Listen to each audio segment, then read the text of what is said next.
Good morning.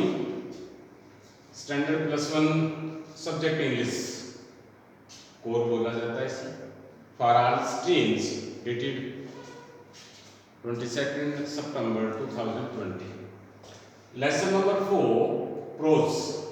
आपकी जो prose book है poetry plus lessons. Lesson number 4 title name है landscape of the soul. Title name का first letter आपने जो मेन लेटर होते हैं उनके कैपिटल कर दें। एल कैपिटल होना चाहिए और एस कैपिटल होना चाहिए, यानी कि टाइटल इंग्लिश में जो मेन वर्ड होता है उसका फर्स्ट लेटर कैपिटल होना चाहिए। रिटन बाय नेथले ट्रॉवरे, थोड़े से मुश्किल नाम है इंग्लिश के। So what is the story? Landscape of the soul.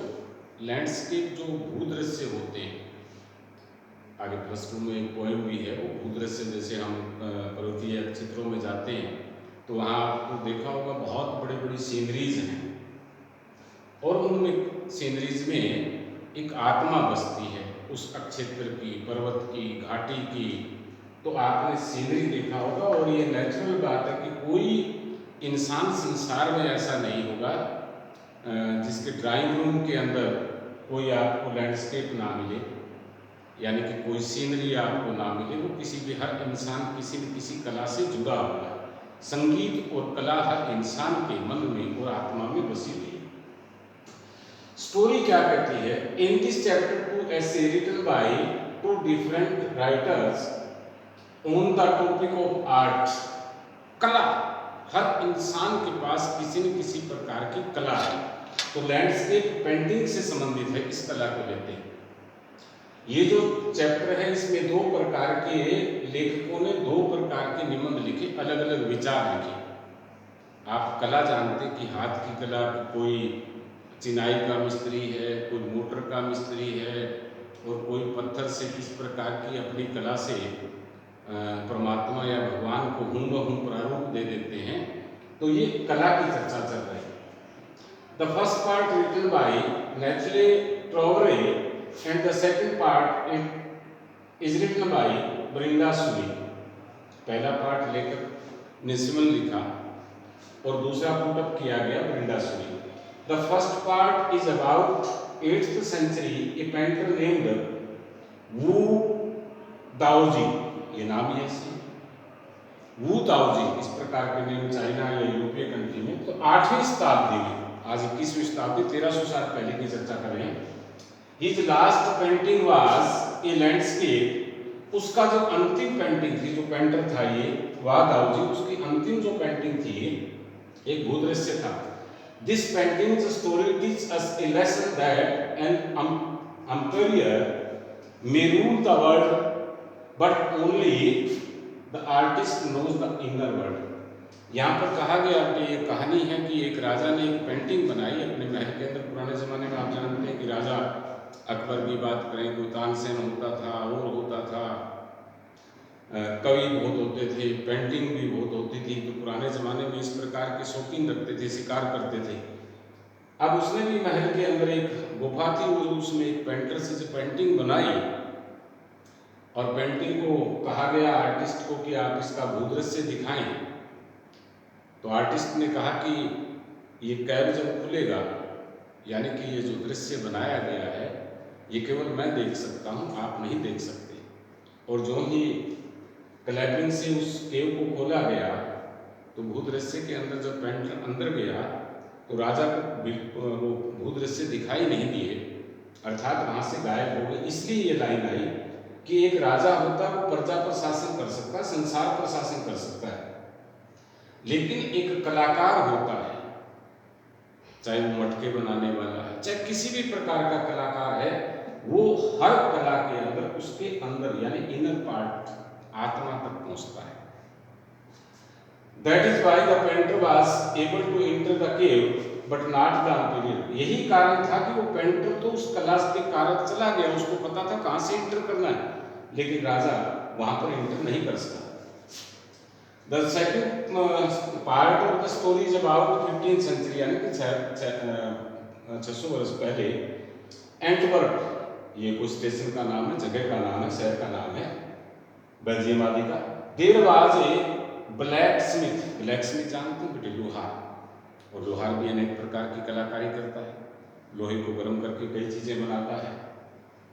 His name was Quentin Matias, उसका नाम भी क्विंटिन मैटियस था, और वो क्या था, लोहार था। He painted a fly on the artist latest painting, उसने भी क्या हुआ कि एक दिन, यानी कि उसका जानकार कोई पेंटर था, और उसके स्टूडियो में जाकर एक मक्खी का उसने चित्र बना दिया। हालांकि लोहार का काम करता था, लेकिन पेंटिंग मन में आ गई। The artist took it for a real fly and try to sweep it away. जब वो आर्टिस्ट, कलाकार आया, पेंटर आया, तो उसने सोचा कि ये तो ओरिजिनल है मक्खी, और उसने उसको उड़ाने की और भगाने की कोशिश की। देन ही realised that it was not a real fly, लेकिन वो मक्खी वहां से उड़ी नहीं, जिस दीवार में थी, स्टूडियो में थी। तब उसको ये महसूस हो गया कि ये वास्तव में वो मक्खी नहीं है। आपने 9th में एक स्टोरी की, पेंटर में या कला में कितनी ताकत होती है। आपका सप्लीमेंट्री का एक लेसन था कि 2 सहेलियां थी, और उसमें वो भी चाइना से बिलोंग करती थी, ये some of the stories belong to China. तो उसमें एक सहेली बीमार पड़ जाती है, और बीमार पड़ने के बाद उसके मन और आत्मा में ये हुआ कि जितने भी डॉक्टर दवा दे रहे थे, उसके मन में ये हुआ कि वो ठीक नहीं होगी, क्योंकि उसकी चारपाई उस दीवार के साथ लगी हुई थी, और बाहर एक पेड़ था, और रोजाना पेड़ से क्या थे कि पत्ते गिर रहे थे। और वो दवा लेकर, उसकी सहेली जब दवा लेकर आती, तो लेकिन वो बेड पे सिर्फ उस पेड़ को देख रही थी, और उसने दिमाग में लगाया कि इस पेड़ के जिस दिन सारे पत्ते गिर जाएंगे, तो वो भी इस संसार में नहीं रहेगी, क्योंकि उसका जीवन उसने अपने मन के अंदर पेड़ से जोड़ दिया। और उसकी सहेली को जब इस बात का पता चला, क्योंकि मन में दवा उसके जीने की जो थी एक तमन्ना खो दी, उसकी सहेली ने एक पेंटर जो बुजुर्ग था उसको ढूंढा, और उसको कहा कि इस पेड़ पर एक ऐसा पत्ता, यानी कि फ्लावर आप तैयार करें, फूल टाइप भी हो, एक पत्ता भी हो, वो ऐसा पत्ता हो, पेंटिंग आप करके हूबहू लगे कि वो पेड़ से ना गिरे। भयानक सर्दी की रात थी, और वो पेंटर क्या होता है कि उसी प्रकार का एक पत्ता पेंटिंग करके उस पेड़ पे लगा देता है, और वो आखिरी पत्ता था। जब वो सुबह उसकी सहेली उठती और उस पत्ते को, जब रात को इतनी भयानक ठंड में, बर्फ में वो गिरा नहीं, तो उसके भी जीने की तमन्ना पैदा हो गई कि जब ये पेड़ अपनी खुले आसमान में रक्षा कर सकता है, तूफान में, बर्फ में, तो वो तो बिल्कुल ठीक ठाक है, वो तो दवा लेके बिल्कुल ठीक हो सकती है, तो वो ठीक हो जाती है। लेकिन जिसने वो पेंटिंग की थी पूरी रात एक जीवन बचाने के लिए, वो पेंटर बलिदान दे देता है। सो when he came to know that the truth, he admitted Condell as his disciple। और जब उसे पता चला कि इतनी शानदार पेंटिंग किसने की है, जो हूबहू लग रही थी कि ये फ्लाई बिल्कुल रियल है, लेकिन वो वास्तव में पेंटिंग थी, तो उसी ब्लैक स्मिथ को वो अपना चेला बना लेता है, शिष्य बना लेता है। These two stories indicate the contrast between Western and Eastern from the landscape painting। ये कहानियां बता रही हैं कि यूरोप के अंदर भी पेंटिंग है, और हम एशिया के लोग भी पेंटिंग करते हैं। जो यूरोप के अंदर पेंटिंग है मोस्टली, वो एक व्यापारिक वैश्वीकरण के कारण वहाँ लोग धनाढ्य हैं, पेंटिंग खरीदते हैं, चले जाते हैं। लेकिन हमारे एशिया के अंदर इस प्रकार के पेंटर हैं जो दिल की गहराइयों से, आत्मा की गहराइयों से पेंटिंग करते हैं, ऐसी पेंटिंग बनाते हैं जिसमें आत्मा निवास कर रही हो। At the end of the chapter, Brinda Suri tells us about the outsider art। अब कला कितने प्रकार की, outsider art just like a European country and art brut, इसकी डेफिनेशन भी आएगी, एक्सप्लेन आएगा, और raw art। It was the French painter Jean Dubuffet who originated the concept of the art brut। एक फ्रांस का जीन है जिसने art brute जो पेंटिंग है उसका कंसेप्ट को एक्सेप्ट किया, बताया in 1940 century. Art brut is defined as the art of those who have no right artist. आपने देखा होगा कई बार पेंटर को ट्रेनिंग नहीं मिली होगी।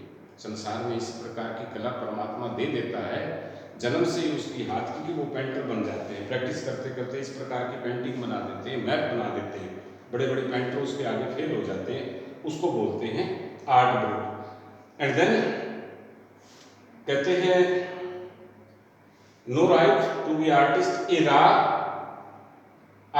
artist does not work with brush and paint,